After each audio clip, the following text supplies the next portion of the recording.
In sicer, kakšno je tvoje mnenje o tem, da želijo Goranu Dragiću vzeti zlato medaljo za MVP, torej Most Valuable Player, ker ne dosega minimalnih standardov zveze FIBA? To se mi zdi zelo grozen, sicer pa res slišim za to, a ne? Mislim, da je malo neumno, se mi zdi, da si on to res zaslužil.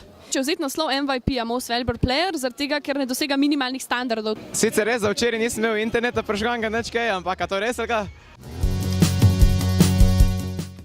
Popularno orodje za privabljanje množic med populisti, naprimer Trump je kralj fake newsa.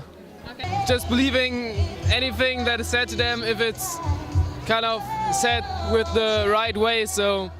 Ja, pač nekaj, da pač nekaj ni resničnega, ne vem. Ne, ampak sklepam, kaj pomeni. Ja, verjetno novice, ki se širijo, ki niso resnične.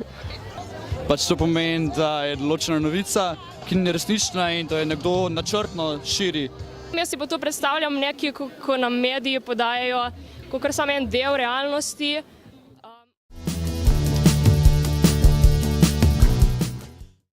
A pa veš, kaj pomeni besedna zveza lažne novice? Ja, vem, zdajle ste me. Pa ni šlo.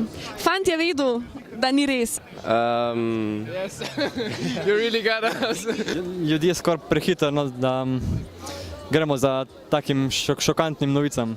Ne vem, tebi sem zdaj jaz verjel, ker si mi izgledala kot neka avtoriteta. Ja, pač lahko je nasedati očitno na lažne novice, kaj ne rečem.